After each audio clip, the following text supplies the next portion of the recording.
sorry to interrupt your work, but you're making a serious mistake. Huh? With reindeer, I mean. You're putting Prancer where Dasher should be. And Blitzen should always be on my right-hand side. He should, huh? Yes, and another thing. Donna's antlers have 4 points instead of 3. But I don't suppose anyone would notice that except me. No, I don't suppose so. Say, who are you? My name is Kringle. Kris Kringle. Well, glad I could be of help. Goodbye.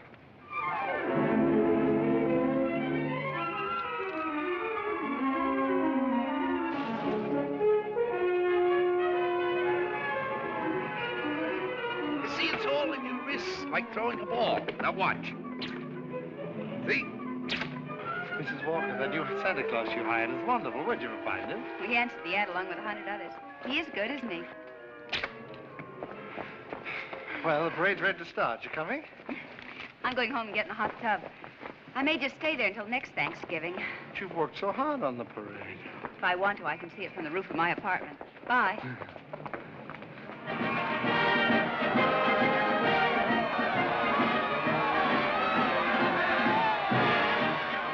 Look at that big baseball player. He was a clown last year. They just painted him different. My mother told me. She manages the parade. Wow, he's really a giant, isn't he? Really, Mr. Gailey. And you a lawyer. There are no such things as giants. Well, maybe not now, Susan, but in olden times, like the giant Jack killed in the fairy tale. Oh, one of those. I don't know any fairy tales. You mean your mother or father never read you any? My mother thinks they're silly, and I never met my father. You see, my mother and father were divorced when I was a baby. Well, that baseball player sure looks like a giant to me. Come in. Hello. My housekeeper told me Susan was here. I'm her mother. Yes, Susie's told me quite a bit about you. Oh, she's told me quite a bit about you, too. The man in the front apartment. Hi, dear. Parade's much better than last year. Good. Hope Mr. Macy agrees with you. Would you like a cup of coffee? Oh, don't bother. No bother. It's ready. I want to thank you for being so kind to Susan. All part of the plot. Surest way to meet the mother is to be nice to the child. What a horrible trick. Susan tells me you don't approve of fairy tales. I don't. I think we should be realistic and completely truthful with our children. Not let them grow up believing in a lot of myths and legends. Like Santa Claus, for example. I see. The parade's over, Mother. The acrobats were good. Those prices, they should be. Mother, I was thinking, we've got such a big turkey for dinner, and there are only 2 of us. Couldn't we invite Mr. Gailey? Couldn't we? Oh, dear. Oh, please don't bother. I'll just get a sandwich or something. It's an awful big turkey. Oh, it's not that, dear, but I'm sure Mr. Gailey has other plans. No, he hasn't. Have you? Well, as a matter of fact, to be truthful and completely realistic with the child, I must say I haven't. Please, Mother, please. Didn't I ask her all right, Mr. Gailey? Well, that all depends. Dinner's at 3 o'clock. Susan, you asked just right.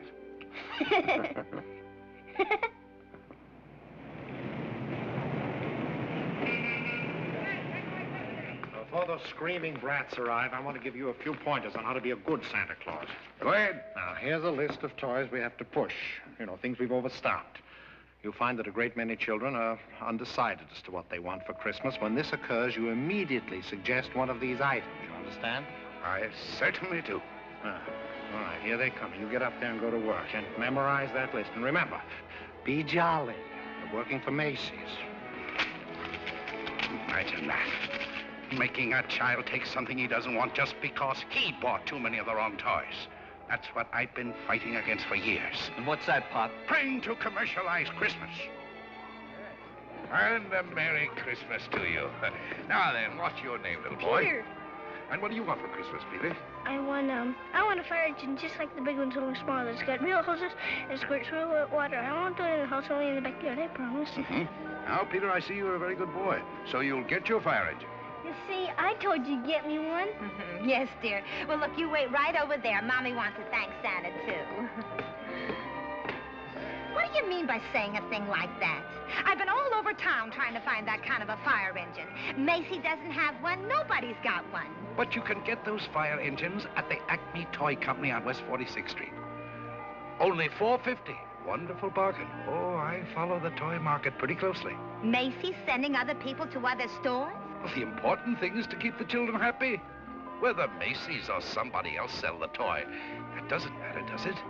Don't you feel that way? Me? Sure, but I didn't think Macy's did. I don't get it. I just don't get it. Oh, yes, we have skates. Nice, shiny skates, and they're very good indeed. But I don't think they're the kind of skates you want. Now, they have really wonderful skates at Gimbel's. Gimbel's? The sales lady said I was to speak to you. You're the head of the toy department. Yes, ma'am, yeah. Well, look, I want to congratulate you on Macy's and this new stunt you're doing, sending people to other stores.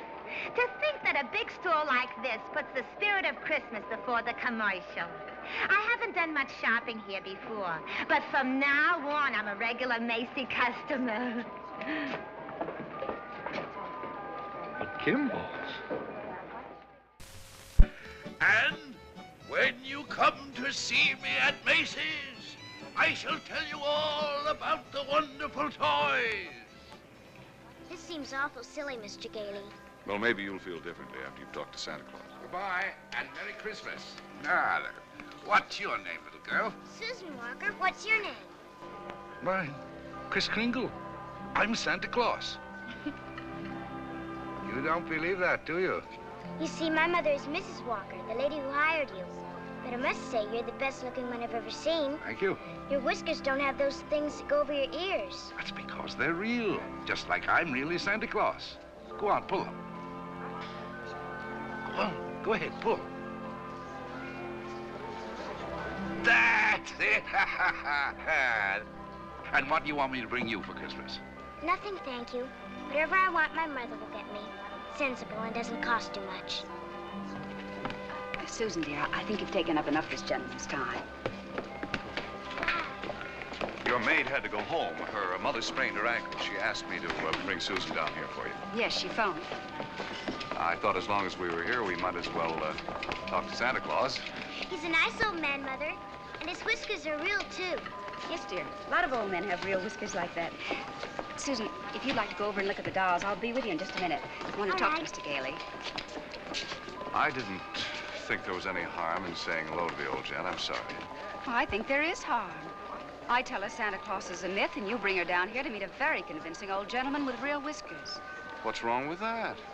By filling her full of fairy tales, she'll grow up to believe life is a fantasy instead of a reality. She'll keep waiting for Prince Charming to come along, and when he does, he'll be a... We were talking about Susie, not you. Whether you agree with me or not, I'll have to ask you to respect my wishes.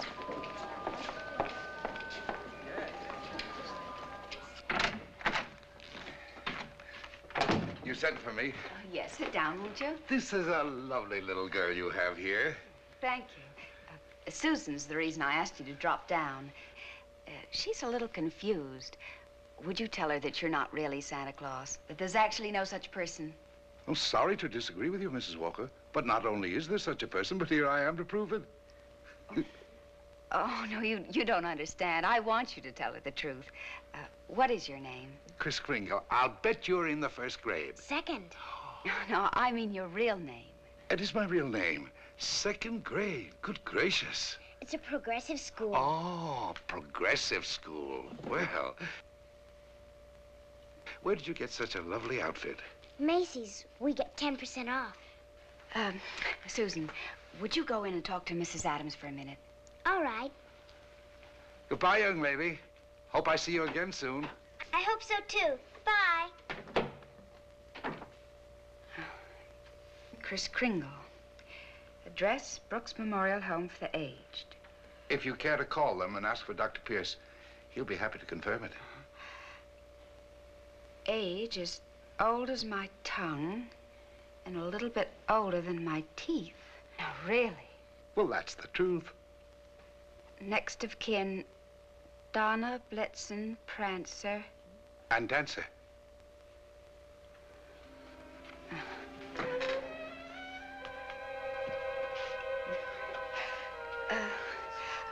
I'm sorry, Mr. Kringle. Yes, well, I'm afraid we're going to have to make a change. You see, the Santa Claus we had last year is back in town, and, well, I feel I owe it to him to, Have I done something wrong? No. Excuse me. Yes? Mr. Macy wants to see you immediately, Mrs. Walker. Oh, yes, right away. You'll have to excuse me. Miss Adams will give you your voucher on the way out, and you'll receive a full week's salary.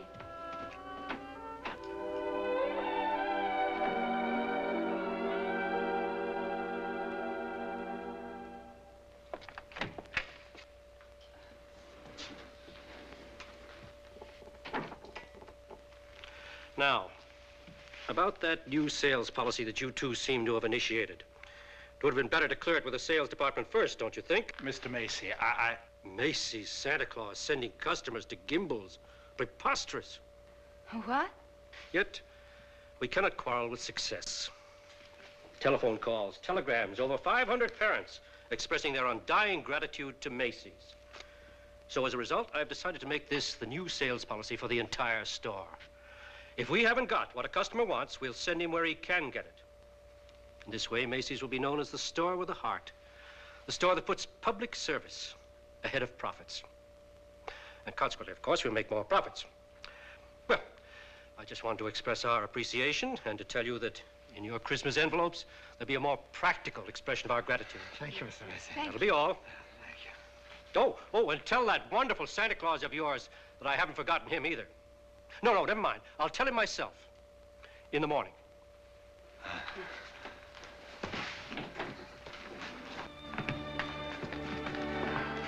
Imagine, a bonus. I fired him. Who? Santa Claus?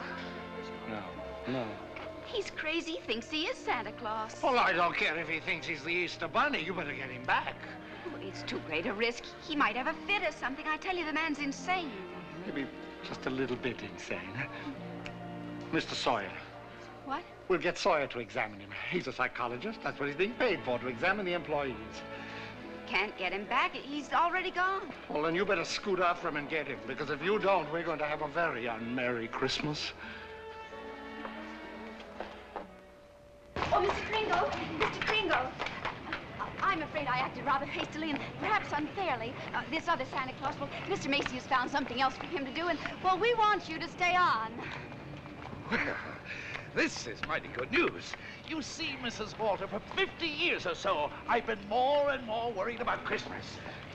Christmas is not just a day, it's a frame of mind, and that's what they've been changing. Well, I'm glad you're taking me back. Maybe I can do something about it. And I'm glad I met you and your daughter. You're my test case. We are? Yes, in a way, you're the whole thing in miniature. And if I win you over, well, there's still hope.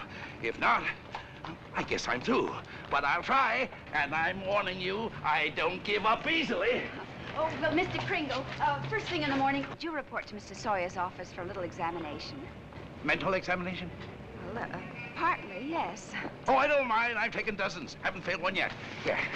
How many days in the week? 7. How many things do you see? 4. Muscular coordination? Perfect. Who was vice president under James Monroe? Daniel D. Tompkins. I'll bet your Mr. Sawyer doesn't know that one.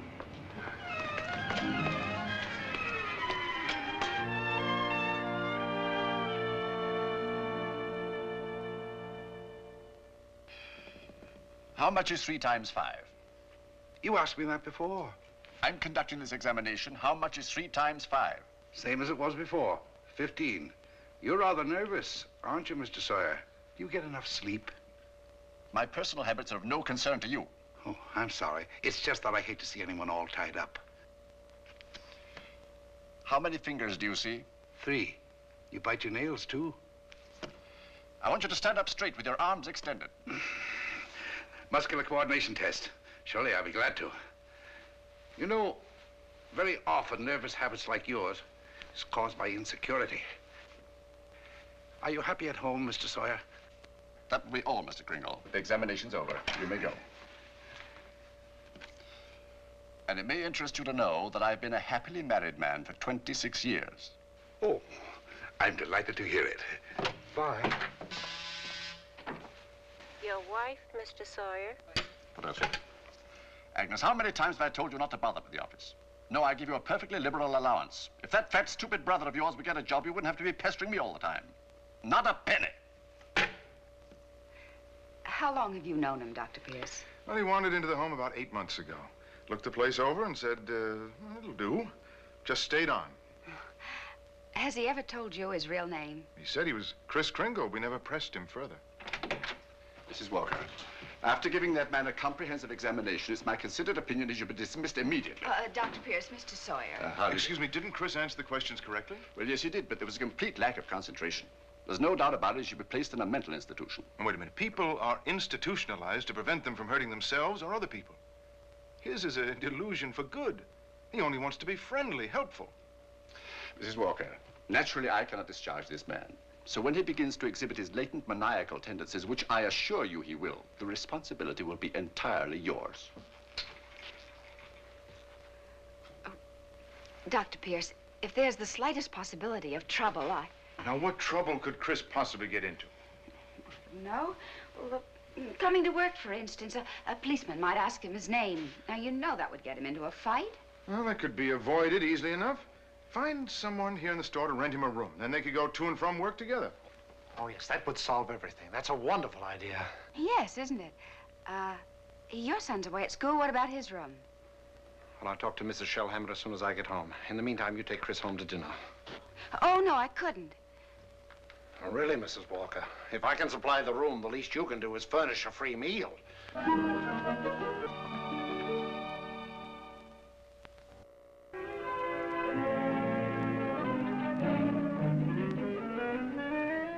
What sort of games do you play, Susan? I don't play much with the children. They play silly games. They do. Like today, they were playing zoo, and all of the children were animals. Homer was supposed to be the zookeeper. He said, "What kind of an animal are you?" I said, "I'm not an animal. I'm a girl." He said, "Only animals allowed here. Bye." Oh, that's too bad. Sounds like a wonderful game to me. Of course, to play it right, you've got to have imagination. Do you know what imagination is? That's when you see something and it's really not there. Well, yes, but I believe imagination is a place by itself. Yeah, you know, like, well, you know the British nation and the French nation. Well, this is imagination. Say, how would you like to make snowballs in the summertime?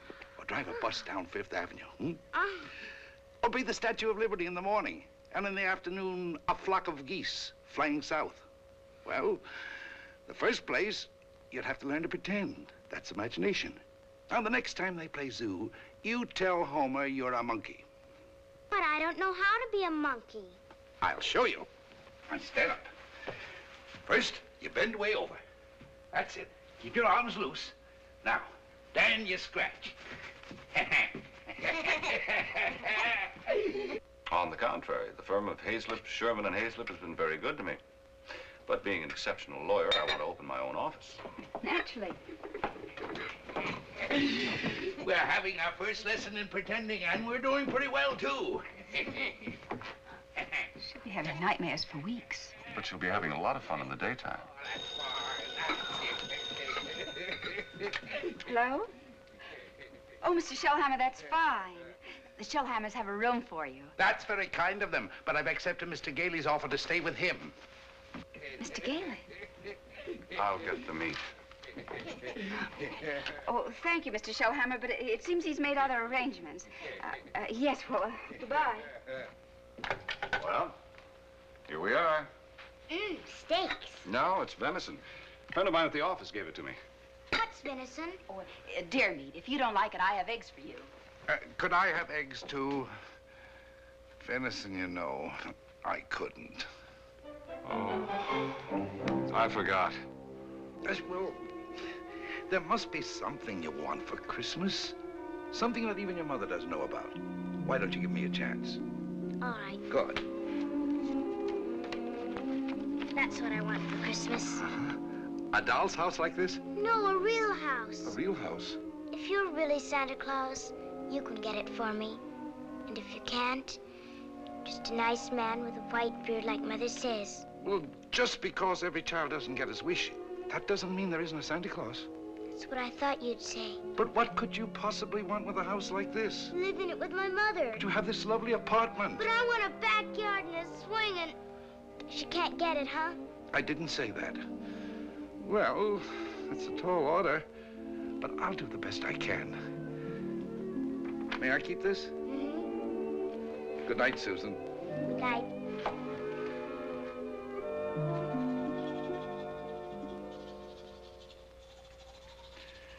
Do you like living in the city? Well, it's all right. I'd kind of like to get out in the country sometime, though. Not a big place, just one of those junior partner deals in Manhattan. I know the kind you mean. One of those colonial houses. Or Cape Cod. I've been thinking about Mrs. Walker. You know, like a lot of divorced women, she's determined that no one will ever hurt her again. With a little more effort on your part, she might be made to crawl out of a shell. You know, those two are a couple of lost souls. It's up to us to help them. I'll take care of Susie if you'll take care of her mother. It's a deal. Good. You ready? Oh, no, you don't. I'm not going to be cheated that way. All my life I've wondered, and now I'm going to find out. I'm going to learn the answer to the question that's troubled the world for centuries. Does Santa Claus sleep with his whiskers inside or out? Always sleep with them out. Cold air makes them grow.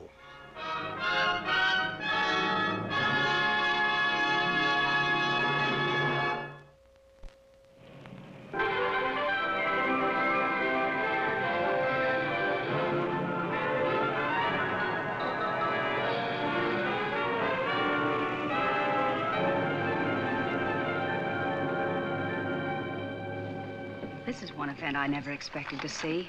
Two can play at this game, Mr. Macy. If Gimbel's haven't got what the customer wants, we'll send him over to Macy's. It'll be a pleasure, Mr. Gimble. And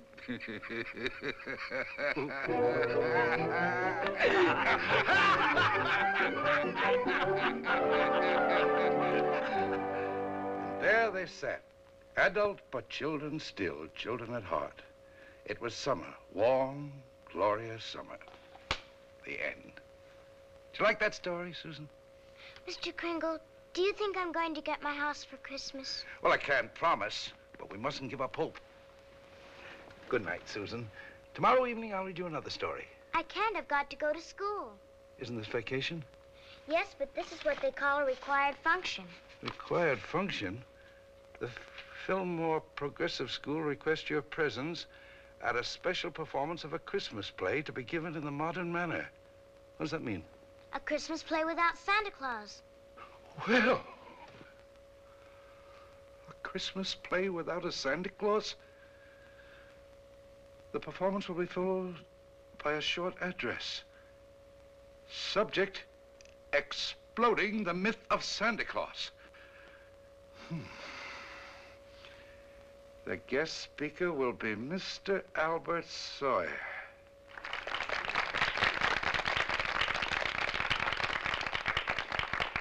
I'm very happy you enjoyed our little play. And now it gives me great pleasure to introduce our old friend, Mr. Albert Sawyer.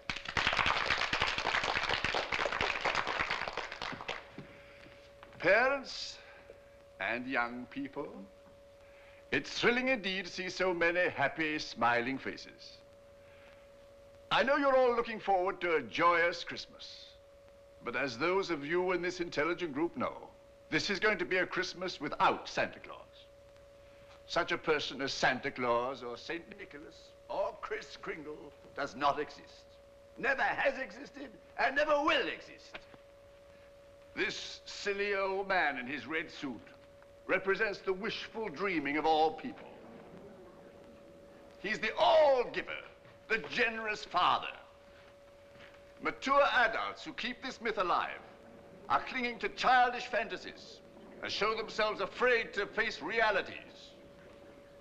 People who play Santa have a strong feeling of guilt. I see nothing to laugh at. Far from being amusing, this myth... Far from being amusing, Far from being amusing, this myth is actually harmful. Only stupid old men prancing around in white whiskers keep this ridiculous myth alive. Now he's gone too far.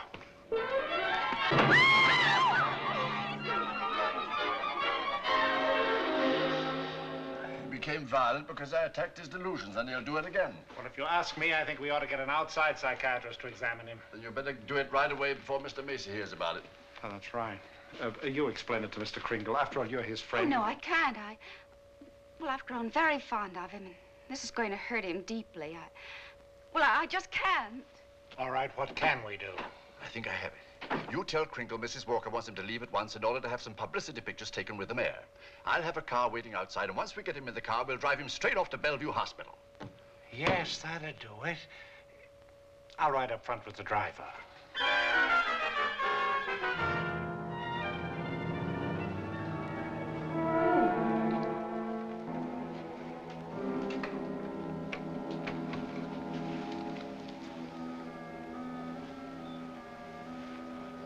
Hello, Chris. Hello, Fred. You flunked that psychiatrist examination deliberately, didn't you? Why? I had great hopes, Fred. I had a feeling that Mrs. Walker was beginning to believe in me. Now I know she was only humoring me all the time. Mrs. Walker didn't know anything about taking pictures with the mayor. That was Mr. Sawyer's idea. It isn't just Mrs. Walker. Take Sawyer. Contemptible, deceitful, dishonest. But he's out there, and I'm here. If that's normal, I don't want it. But you can't just think of yourself. What happens to you matters to a lot of people. People like me who believe in you and what you stand for. People like, well, like Susie, who are just beginning to. Chris, you can't let them down. You're right. Let's get out of here. Now, wait a minute. You flunked that examination, but good. Yes. I said our first president was Calvin Coolidge. Oh, but you can fix that. You'll think of something. Now, take it easy. A judge is going to be asked to sign papers committing you to a mental institution. The only chance would be to prove you legally sane at a public hearing. Good. I can think of nothing better. Don't you see? That will settle the question once and for all.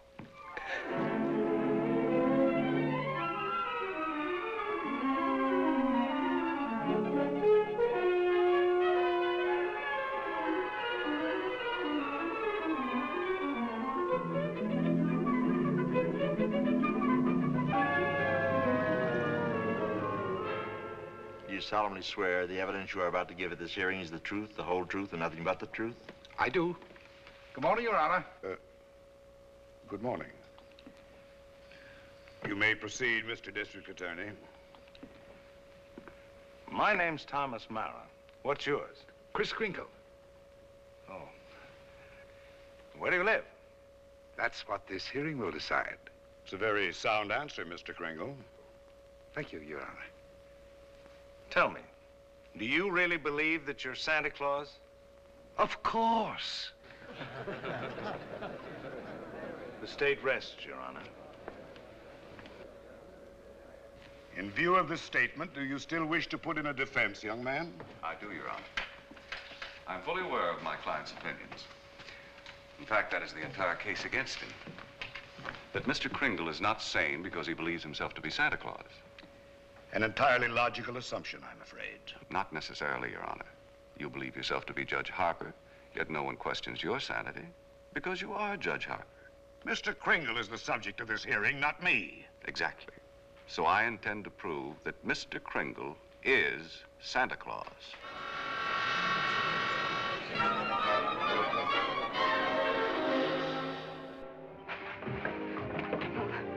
What does Mr. Hayslip of Hayslip, Sherman, and Hayslip say about the trial? That I was jeopardizing the dignity of the firm, that I either dropped the case or they dropped me. So, leaving me no choice, I quit. Oh, Fred, you didn't. Well, I can't let Chris down. He needs me, and all the rest of us need him. Darling, he's a kind, wonderful old man, but... Well, you can't throw away your career because of sentiment. I'm not throwing a career away. I'll get by. I'm a darn good lawyer. This doesn't shake your faith in me, does it? This is a question of common sense, not faith. Faith is believing in things when common sense tells you not to. I wish you could let yourself believe in people like Kris, and in fun, and love, and joy, and all the other intangibles. Can't pay the rent with intangibles. And you can't live without them. Why don't you try a little blind faith, darling? String along with me. I think I've got a right to ask that. I think I have the right to ask you to be a little bit more practical and realistic. Yeah, I suppose you have. It's all cockeyed. Here we are, as close as two people can possibly be, and yet there's a loneliness about it. I've tried my best. I know you have, darling, and so have I. But we're going to need a lot more than each other's arms. And somehow I just don't think we've got it.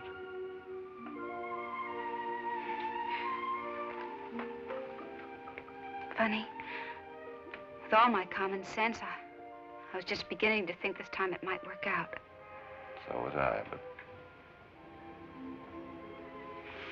Can I help you trim the tree? Thanks, I can do it. Well, good night. Good night.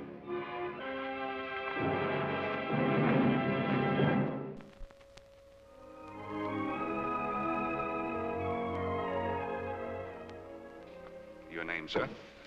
R.H. Macy. Do you recognize this man? Yes, he's an employee of mine, Kris Kringle. Do you believe him to be of sound mind? I certainly do. Mr. Macy, you're under oath. Do you really believe that this man is Santa Claus?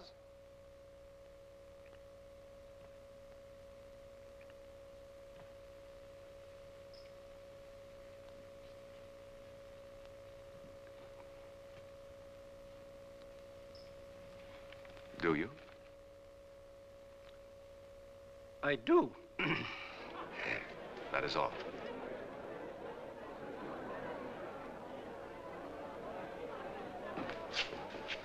You are fired.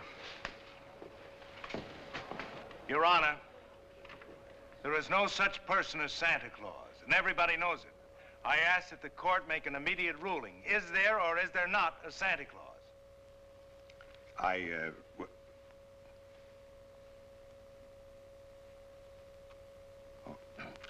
This court will take a short recess to consider the matter. I don't care about the law. I'm talking about politics. You go back in there and rule that there's no Santa Claus, we won't be even able to put you in the primaries. Oh, Charlie. I'm a responsible judge. How can I seriously rule that there is a Santa Claus? All right, go back in there and rule there isn't. The kids read about it, so they don't hang up their stockings. So what happens to all the toys that are supposed to be in them stockings? Nobody buys them. Oh, the toy manufacturers are gonna love that. What about the Christmas card makers, the candy companies? Oh, boy, are you gonna be a popular guy. And what about the Salvation Army? They got a Santa Claus on every corner. Henry, I'm telling you, if you go back in there and rule that there's no Santa Claus, you can count on getting just 2 votes. Your own and that district attorney's out there.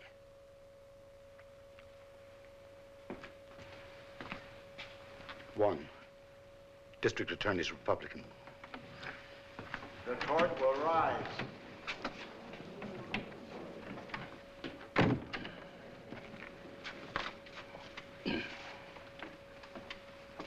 This court has just consulted the highest authority available. The traditions of American justice demand a broad and unprejudiced view of such a controversial matter. And therefore, this court is determined to keep an open mind and hear the evidence from either side. But can my opponent produce any evidence in support of this contention? Your Honor, I can. Will Thomas Mara take the stand? Who, me? Thomas Mara, Jr. Thomas Mara. Hi, Daddy.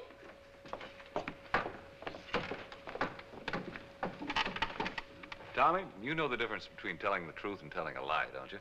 Everybody knows you shouldn't tell a lie, especially in court. Do you believe in Santa Claus? Sure I do. And what does he look like? There he is, sitting over there. I object, Your Honor. Overruled. Tommy, why are you so sure there's a Santa Claus? Because Daddy told me so. Didn't you, Daddy? And you believe your daddy, don't you? Sure I do. Daddy wouldn't tell me anything that wasn't so. Would you, Daddy? Thank you, Tommy. Bye, Daddy.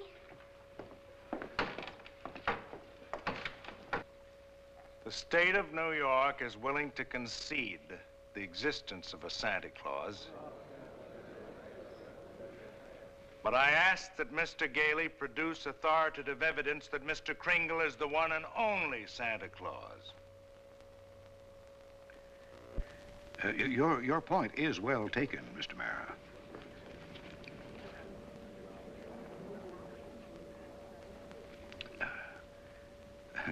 Mr. Gailey, are you ready to show that that Mr. Kringle is Santa Claus on the basis of competent authority? Not at this time, Your Honor. I ask for an adjournment until this time tomorrow. This court stands adjourned till 3 o'clock tomorrow afternoon.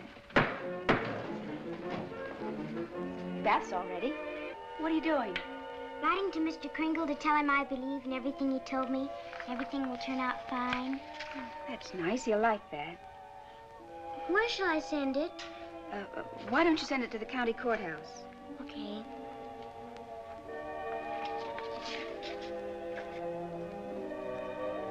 What did you write, Mother? I believe in you too, Doris. Go take your bath now.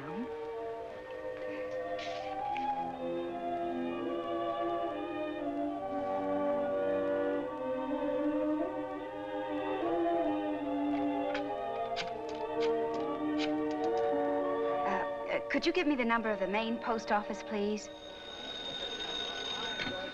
Hello, dead letter office. Are you kidding? We got maybe a couple of 100,000. Yes, ma'am, we sure would. Hey, lady, that's not a bad idea. Thank you.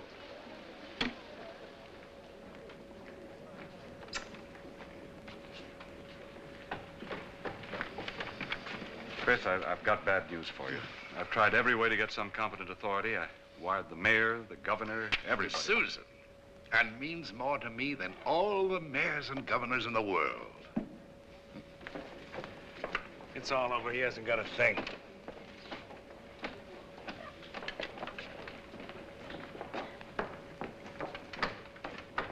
Your Honor, the defense has yet to produce one bit of authoritative proof that this man is really Santa Claus. And in view of the fact that it is Christmas Eve and we're all anxious to get to our homes, I ask that these commitment papers be signed without further delay. Mr. Gailey, have you anything further to offer? I should like to submit the following evidence, Your Honor. It concerns an official agency of the United States government. The Post Office Department, one of the world's largest business concerns, did a gross business last year of $1,112,877,174. Your Honor, I'm sure they're all deeply gratified to know that the Post Office Department is doing nicely, but it hardly has any bearing on this case. Furthermore, the U.S. postal laws make it a criminal offense to willfully misdirect mail or intentionally deliver it to the wrong party. Yeah, Your Honor.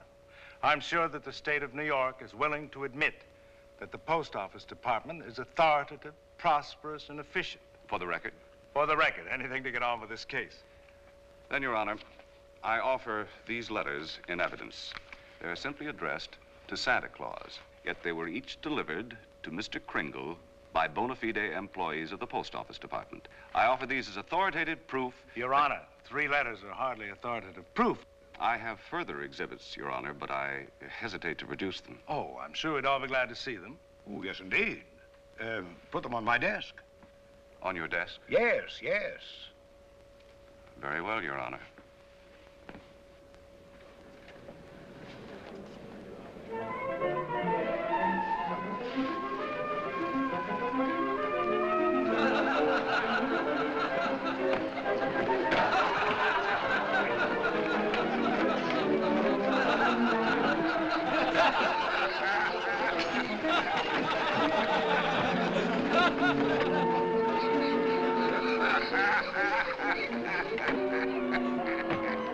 Your Honor, every one of these letters is addressed to Santa Claus, and the post office has delivered them to my client.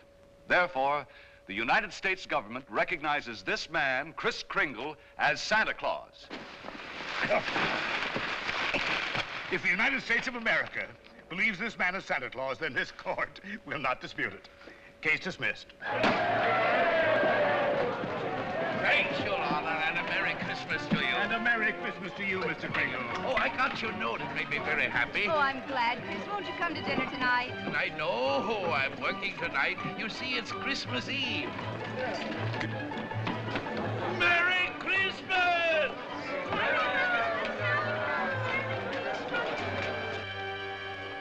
What's the matter with Susan? I think she misses Kris. Don't worry, young lady. Kris is bound to come. Didn't get my present, Uncle Fred. Why, darling, you got a lot of presents. Not the one I wanted. Not the one Mr. Kringle was going to get for me. What was that?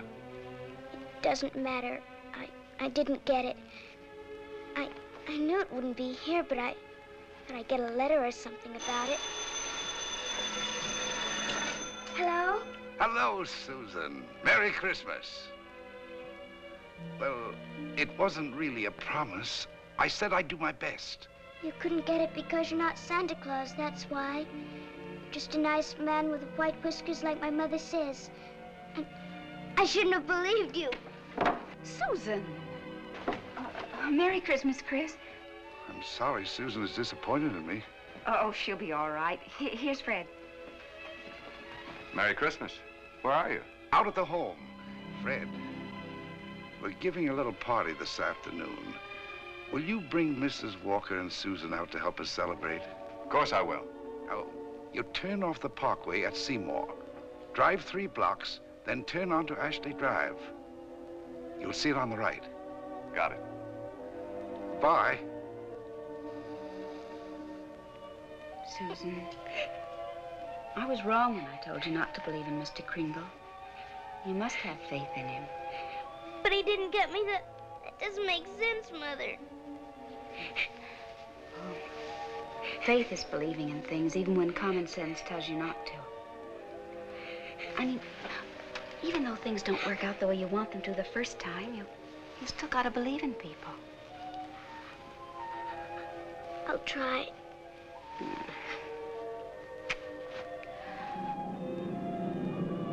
There it is, Ashley Drive.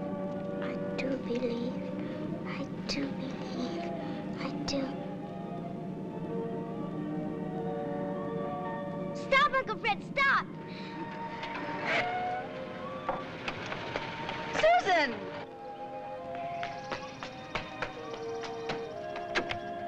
Susan!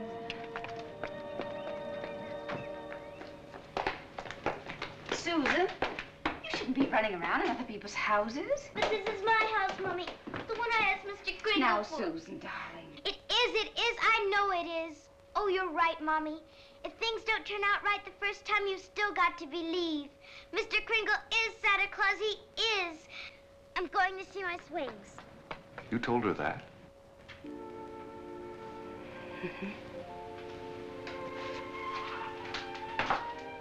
The house seems to be for sale. We can't let it down. Oh, Fred. Darling, I always believed in you. It's just my ridiculous common sense. Well, it even makes sense to believe in me now. I take a little old man and legally prove that he's Santa Claus. Now, you know.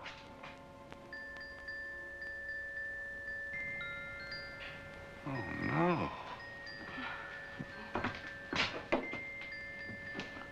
Wait, it must have been left by one of the tenants. Maybe. Maybe I didn't do such a remarkable thing after all.